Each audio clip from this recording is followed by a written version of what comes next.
This is Biz Chicks TV. This is a place where you can find tips and tools to help you do business better. We're here to help you run a profitable business that's fun to run and to take the hassle out of your hustle. And today is Health and Wealthness Day. And we're here with my co-host, Ms. Francine Gregory, real estate entrepreneur and tech diva.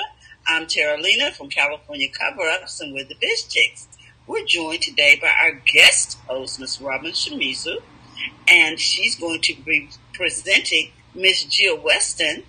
And we want to find out what they have in store for us, because you know it's all about taking care of your health so that you can build wealth. If you're not healthy, you're not going to be able to run that business.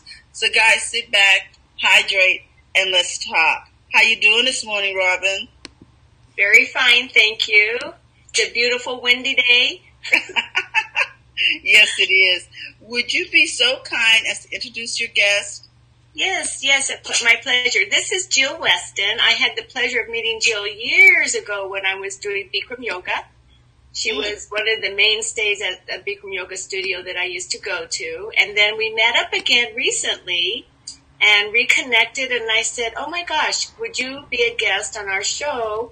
Because you have something, you have a gift that I think everybody needs to hear about. And so I'm going to just let Jill explain to the audience and to you guys what she does. She owns the Breathing Space, and she's the creator of this Breathing Space business, and it's really unique. And so I'd like her to tell you about it. Thank you, Robin. Good morning, everybody. I hope everybody is doing well. So my name is Jill Weston, and I own a business called Breathing Space. And this morning, I'll share a little bit about how my story came about, how my business came about, because I'm here to help you as much as I can with your businesses this morning. I started out working in corrections, which was a very chaotic environment at different times, and then retired. And I was always looking for ways to be of service. That's always been what I'm about. I was never, ever planning to run a business at all. I'm about 2 years in and still learning. But what I offer in corrections, I was considered sometimes, they would call me the quiet storm. So if there were there's a chaotic environment, difficulty, whether it was with staff or some of the offenders, I was usually called in. I just had a sense of calm, which I didn't know what that was about. I didn't really understand that was my gift. Fast forward, I now run Breathing Space, and my goal here is to calm the chaos. So for today, I'm going to focus on tips that have worked for me to calm the chaos so your business can be more successful. And basically what I offer are any very restorative, quiet practices. My Bikram Yoga I love. There's people who are into Zumba. If you're a marathon runner, if you're more of a thinker rather than working out, all of those are great. Even if you do therapy, if you have a business coach, the things that I offer and suggest are just complimentary. And so again, my services are very slow movement. Sometimes there's classes where all we do is sit and breathe. And initially I kind of laughed at myself because I said, I don't really need to teach people to breathe. But when I watched people over my tenure in corrections and outside of that, most of the time people's shoulders are up. When I see people engaged in conflict, when I see them struggling with their business, kind of the hand is on the head, the shoulders are up, and we're hunched over and we're really not opening up and breathing. So aside from those services, I also am certified in something called Yoga Nidra, which, no fear, with Yoga Nidra, you don't have to balance, you don't have to look cute, you don't have to wear yoga clothes, there's no investment that way. You actually bring a pillow in and come in and lay down, and it's a beautiful state between wake and sleep. And it's a chance to peel off things that you've told yourself maybe about your business, about yourself. It's a chance to completely calm the nervous system. So again, at Breathing Space, I try to introduce very affordable, easy, any practices that just help you be your best self and kind of calm your chaos. And as the ladies say, take the hassle out of your hustle. And I'm here in Elk Grove, California. Very nice. Very nice. So I was wondering, Jill, if you wanted to tell us a few of your stories that you've told me about some of the ladies that you've helped, and some of just an example of how you can provide a service to. Sure, absolutely. Some of what I thought we could focus on today is a little bit of, I named my business Breathing Space for a reason. Is the services that I provide, I want to actually give my clients breathing space through some of the practices we'll talk about. And then I also rent the space out with the idea that entrepreneurs sometimes need somewhere to get started. So I thought today we could kind of frame it with, what in the world is breathing space, or just space or room? Why do we even need it? Because sometimes people don't realize that they do. And then we'll kind of wrap up with how do you get some of that. A lot of the people that I think I can help are people who have panic attacks, some level of anxiety, or just general overwhelm. So a quick story, and keep me focused because there's a lot that I can share. I worked with a lady the other night. She and her sister came in, and when she was done with the yoga nidra, which again is just laying quietly, guided meditation, peeling off those layers of doubts and worries in your to-do list, she sat up and she looked at me and she said, well, that was interesting. And I said, okay. She said, it's kind of like taking out the garbage. And I said, okay. Well, she went on to explain, and it's a correlation I use with different stories. But for her, the garbage was all the thoughts that were in her head. So she knew she was coming somewhere to relax and restore. But in the first moments of laying there, she's thinking about going to Costco, or thinking about going to Walmart, or thinking about planning Thanksgiving, thinking about picking up the kids. And those are all the barriers to our real selves. So I thought it was very interesting. She went on for quite some time talking about what her garbage was. But for her, it was a beautiful way just to release any of that. So that's an example. It does not have to mean that you come to me for yoga nidra, or even practice yoga nidra, or if meditation's not your cup of tea. But many people come to me with stories of having so much clutter, so much chaos, things in the way that for the venue that we're talking about, you're not able to run your business if there's too much on your mind, and it almost paralyzes your thought process, and sometimes physically paralyzes you. Mm-hmm. Sometimes you know what some of your barriers are, and sometimes you don't know what those barriers are. And absolutely. I imagine this kind of meditation does help that, because recently I was told that I had some barriers that I didn't even realize that I had, that had to do with anger. And I was like, but I'm not an angry person, but apparently I am.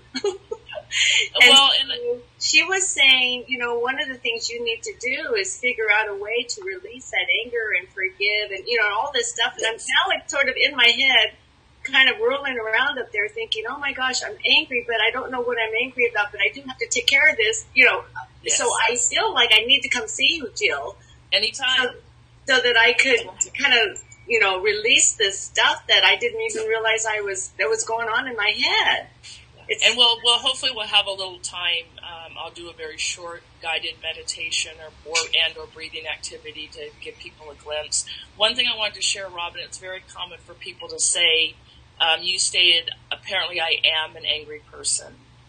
And a lot of the breath work, a lot of the wellness, and even giving yourself that breathing room or space or pausing is remembering that I would invite you to look at, you are not your feelings.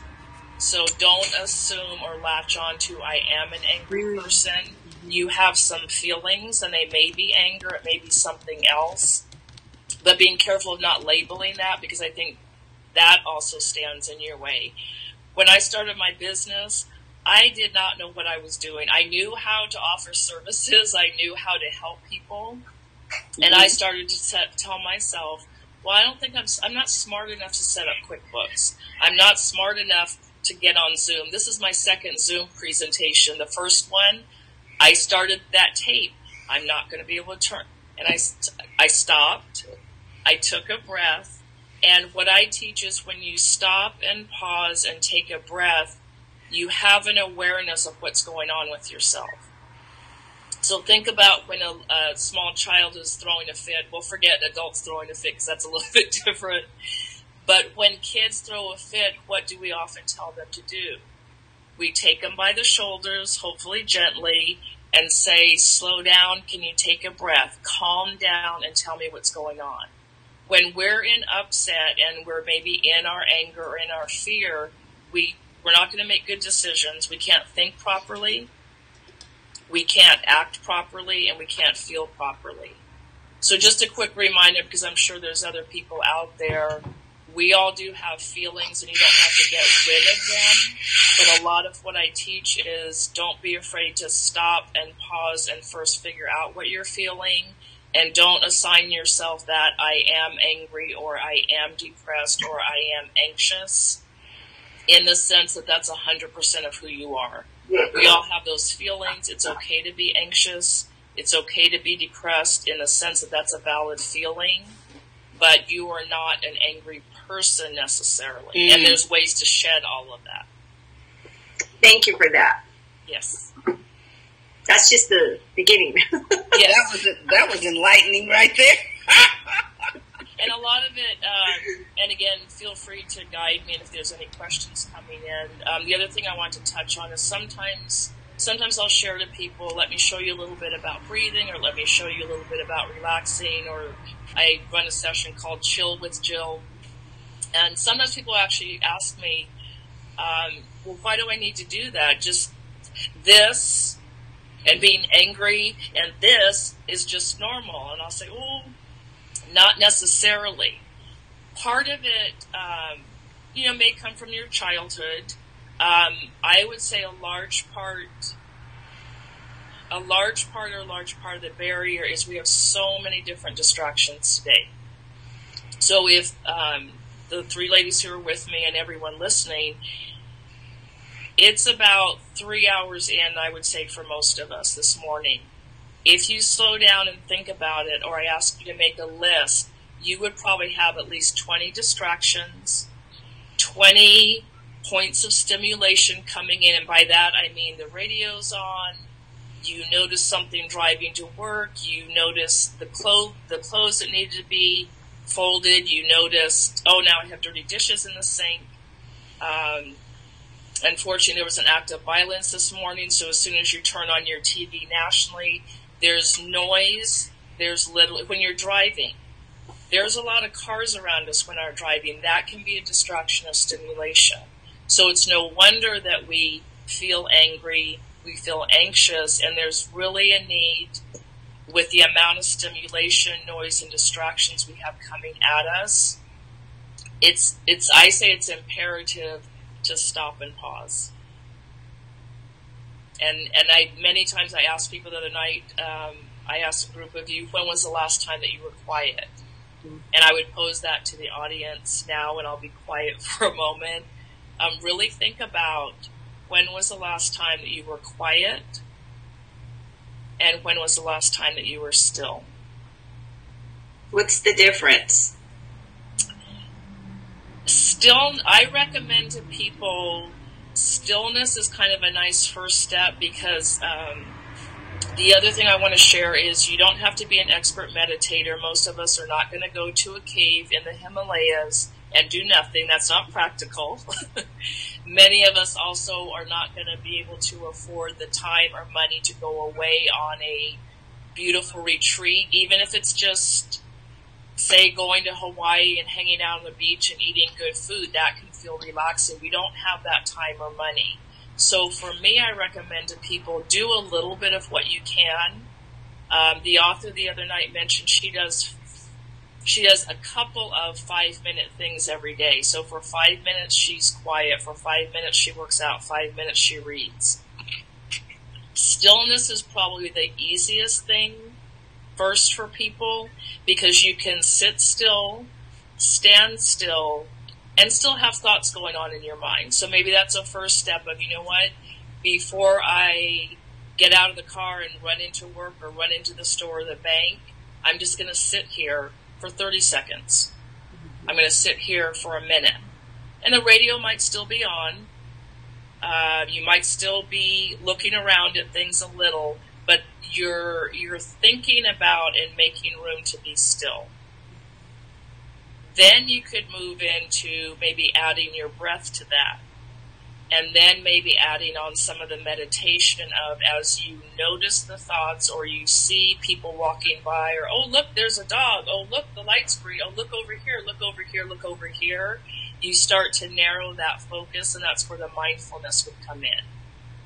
But I recommend to people, don't try to do too much too soon. So maybe start with stillness, and it's not quiet around you. The radio's on, the TV's on, the kids are talking to you, someone needs something, but see if you can make your body be still, and then maybe add some of the mindfulness to it or the breathing to it, but don't try to do too much at one time. Very good. That was an interesting process. Yes. So and kind of make it like a little bit of a game. Again, don't try to do too much too soon. But again, with the stillness, even if you're in the grocery store, you can be pushing your grocery cart and stop and observe everyone around you. No one's going to think twice about it because they're all busy. And maybe first you observe other people and say, that looks like a calm person. That looks like someone who took a little breathing space. They're being kind of still or they're not. And then notice, can you just stand still with your hands on the grocery cart and think everything that you want to think? And then the next step may be, can I have 4 or 5 less thoughts than all the things that are going on in my mind? Because again, you're probably not making good decisions, especially business decisions, if your mind and your body's not in balance.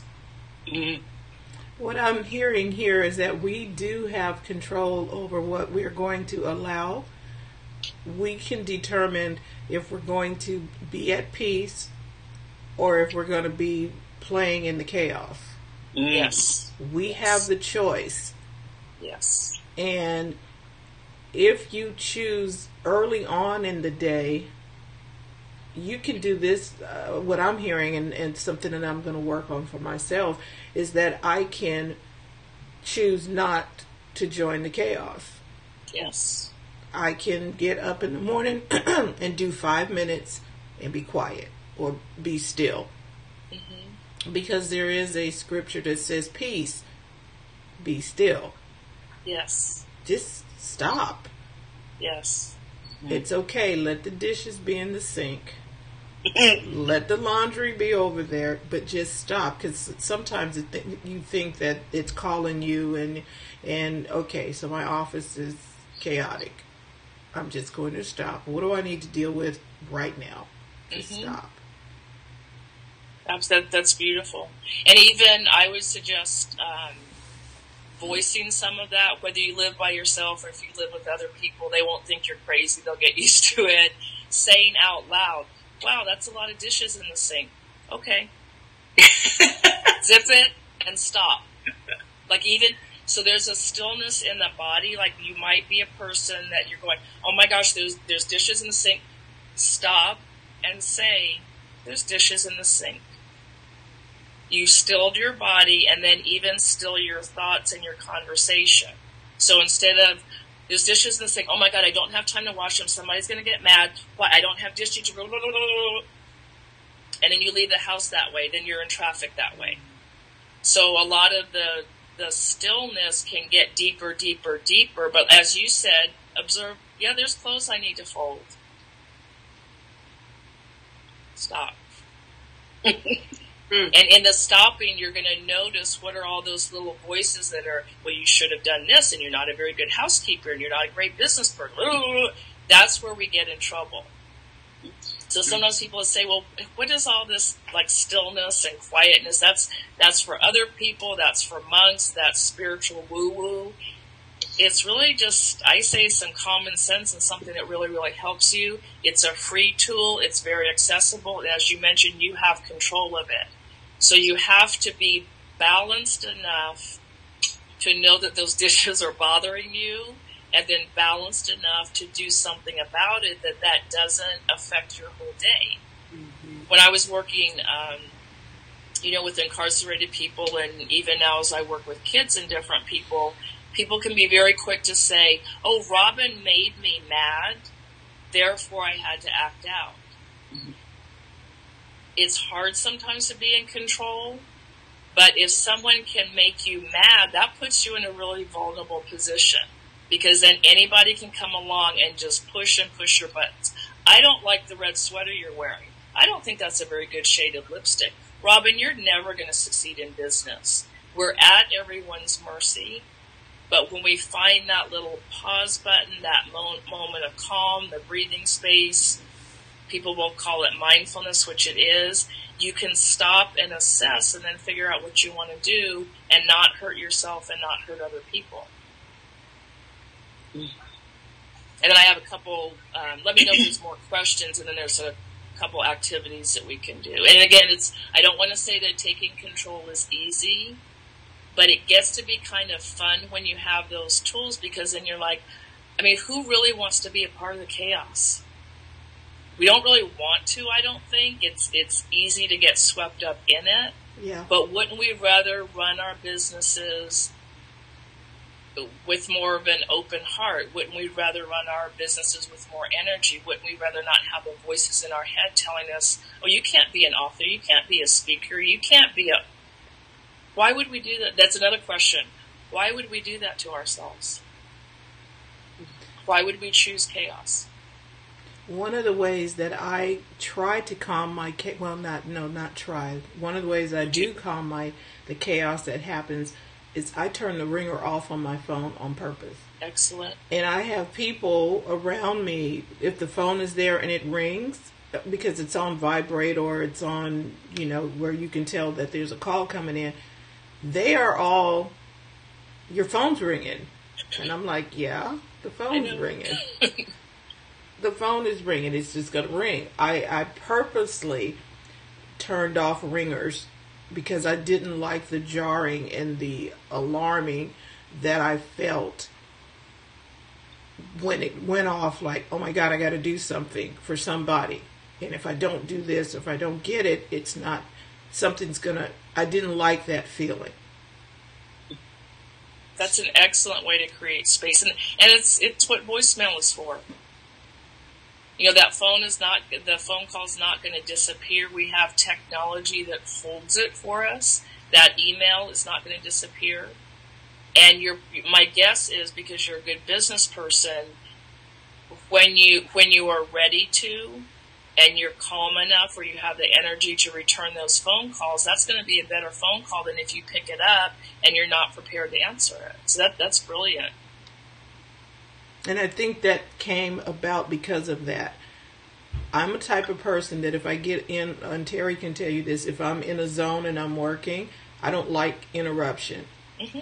And if I answer a call and interruption, I'm not at my best. Right. So I just figure, okay, let's just not answer the phone. Mm-hmm. Don't answer the interruption.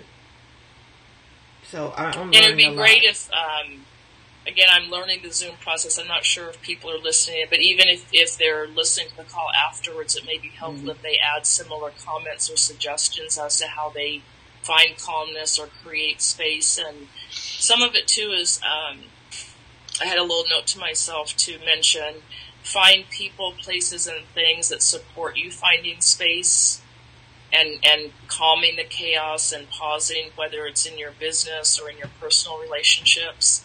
I say you don't have to get rid of chaotic people. I actually sometimes like to put myself in chaos to test myself a little bit. But overall, my preference is to be around people who, if I turn my ringer off, that maybe they look at my phone and they're like, Jill, that's nice you turned the ringer off, versus, oh my God, your phone is ringing. Mm-hmm. So be around people who also may be turning off their ringers or not answering emails all the time or taking a breath sometimes, because that helps support you. So I would love to hear people's tips on how they're doing that for themselves right now. Yeah, and everybody watching by replay, we want to say thank you for tuning in. Those of you who are watching on Facebook, and those of you watching on YouTube, you can leave comments in the chat either on YouTube or Facebook, and we will reply to them. Later on, we'll have Jill put her contact information. Robin, if you can help us put that in the chat, we appreciate that, so that you can reach out to her and get help on how to set up your breathing space. We've talked about having your thrive environment. You need to have an environment where you can thrive, but you can have that in the car. I'm hearing we can be calm in the car and calm at home with the dishes piled to the ceiling. This is good. If I can add one more thing, there's, and you can Google any of this, there are actually meditations on washing the dishes. So even something as simple as before you start washing the dishes, just whatever words work for you, being mindful, grateful, curious, noticing that when you start to wash the dishes, you're turning on the water and water's coming out of the faucet. And that may sound kind of crazy, but that doesn't just happen magically. Mm-hmm. So it's even just noticing, I'm able to wash these dishes because there's warm water, there's hot water, there's cold water coming out of the faucet. And then when you're washing the dishes, it's not exactly stillness, but there's a stillness aspect of, are you washing like this and putting the dishes aside and you hurrying? Or are you taking your time and washing the dishes and rinsing it off and putting them over here? There are walking meditations, brushing your teeth meditations, just doing everything with a little more calm and a little more space and it being erratic and hurrying. This is the month for Thanksgiving, and we're celebrating 30 days of thankfulness. I just heard something while you talked about putting the dishes away, a little, at a time. Thankful that you had food to put on the dish. Thankful that there's running water to wash the dish. Instead of, oh my God, I gotta wash the dishes. Yes. Yep. It's a different choice. Yes. And if, there are going to be days where it is, oh God, I have to wash the dishes, or I have to run my business. And what I encourage people to do is don't feel like you're a bad person. If that's your attitude that day, you also don't have to change it in the next 5 minutes or 5 months. But a lot of creating space for yourself and pausing and having room is just to notice how you feel. So it goes back to when Robin asked me about stillness. Initially in stillness, I'm not recommending that anybody change how they're feeling right away. Be still and be quiet to see how you're feeling and how you're thinking. And there may be days that you're like, yeah, I'm angry right now, and I want to be angry for another hour for whatever reason. I'm not ready to switch it up, and I'm just going to sit here and be angry. As long as you're not hurting yourself or hurting someone, let that feeling be. But I feel like we're so busy, so overwhelmed, we're not noticing. And then that gets us into trouble, because if we're in an angry frame of mind or a frame of mind that we don't feel that we're deserving, again, we're making business decisions, we're working with clients out of that, and then we're not understanding why we're either not successful or we don't feel good about what we're doing. And it's really, to me, it comes from a place of we don't even know how we're feeling. I've learned quite a lot today.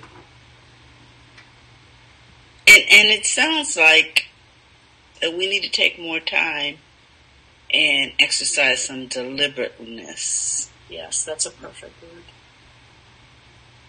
So, as we always ask, what is the one thing that you will take away? You can put it in the chat, or it can be rhetorical. You do not need to answer us, but take away something today from what you learned and implement it. That's why we're here, to bring you information or tools or techniques, something that you can do to help your business be better, to help you be better, most of all. So take away, what's your one takeaway from today? Tell us about it. And Robin, is there anything else you'd like to add? Well, I was kind of wanting to hear from Terry, because I think, Terry, I can see something is going on with you rattling around in your head, and I want you to express what it is that you're thinking, because I can tell You want to say something. You know what, Robin? I am so calm. I think the day I, decided that I'm not going to do anything else that doesn't make me smile. I mean, I just tend to be in a good place. Yeah. And all the other things just have to take a seat somewhere else. I'm just not doing it. One of the things that I notice is I have this habit in the morning. I get up and before I even get out of bed, I calm myself down. I think about my day, what's going to come up, and then I go into a meditative state for only like 5 minutes. And I set my chakras and I do whatever it is that I do to kind of get myself set. If I miss that 5 minutes or that 10 minutes, whatever it takes, like I'm late or I overslept or something, that sets my whole day off wrong. So I have to be very deliberate about the way I get up in the morning. And I set myself up in the morning to be calm and try to be as calm before I get out of bed. And then I feel like I can tackle my day. And if I miss that habit, I noticed even just last week, I missed one day. And my whole day was kind of topsy-turvy. I had to calm myself down during the day to say, okay, now stop it. And so I'm practicing this and I'm aware of it. But what I wanted to do was for our audience is just to raise awareness, just for people to think about this, how this is important, because we don't take the time to breathe, as Jill would say, and just calm ourselves down. Okay. Well, when she was talking about mindfulness and deciding whether or not to participate in the I thought about, Francine, bringing every thought into captivity. Right. They just right. Snatch that back. And you're right, because we've been given what to think on. Good, lovely, pure. Yeah, pure, excellent. But you have to fight to think that way, meaning fight to, again, be deliberate, to not respond to the negative. Because the negative, I read a book, and this is a marketing book. He said there's 5,000 messages that come at you every day. Just buy a hamburger, do this, but how many negative thoughts come against you every day? And I think Dr. Caroline Leaf talked about it. There are thousands, I think maybe 30,000, I got to go back and check my numbers, of negative stuff that comes at you every day. And this is a way for you to just stop and choose differently on purpose. And I really appreciate Jill coming in to tell us, hey, like the guy that stands at, when there's construction on the road and they're like, slow, just slow down and think about it, because you could, you're supposed to slow for the cone zone. Well, some people don't. They just keep moving. But Jill has come and told us how to slow down and really think differently about how our day is going to go. And I appreciate her coming in here and just helping, If I can add, I'll just talk through one quick technique. I call it, and someone taught it to me, is 5, 3, and then 10. So you would inhale for 5 breaths, and then hold for 3, and then exhale 10. You're inhaling for 5, and then when you hold for 3, you're picturing, visualizing, whatever is a comfortable word for you, how you want to be. So maybe you're sitting, working on a book project, and you have writer's block.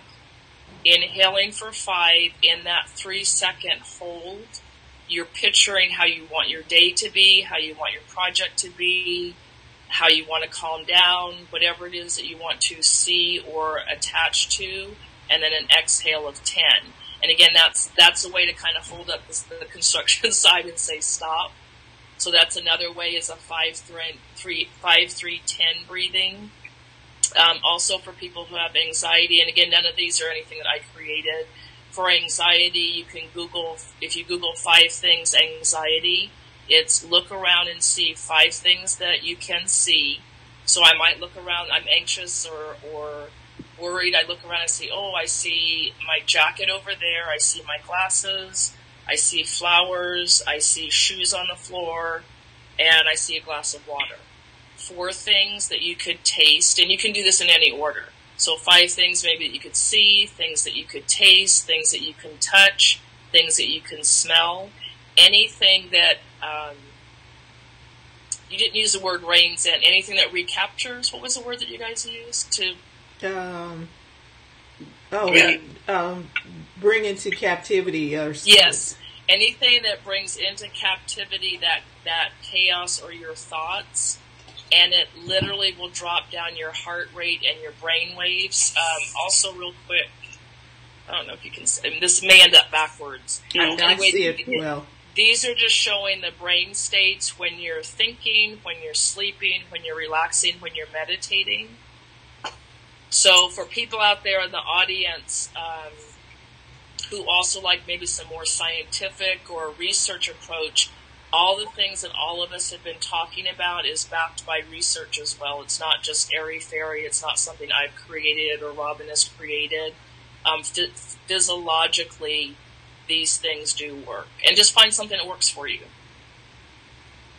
Very good. Very good. You have to come back again and Absolutely. share more. And ladies, whoever's watching this live, hey Shea, whoever's watching this live or on the replay, please take the time to share it with someone you know that needs to hear it. Because we all need to have a little bit more peace. All right. Well, that is our show for today. We will be back tomorrow talking tech. And there's a tech, in the tech world, there's something that can help you. On my phone, on my watch, I have an app called Breathe. And I'm sure that Jill can talk to us about that too. There's so many ways for us to breathe. Yeah, there's a lot of different apps, and I would say again, if people find something, there's a lot of apps that are free. Find something in your price range. Find something that's accessible. Find some people's voices that you really take to and that you like. I would say, please do something, and practice. Right. Thank you so much, Jill. Robin, thank you so much. You always find great guests that's going to help our community and our audience. And Terry, thank you.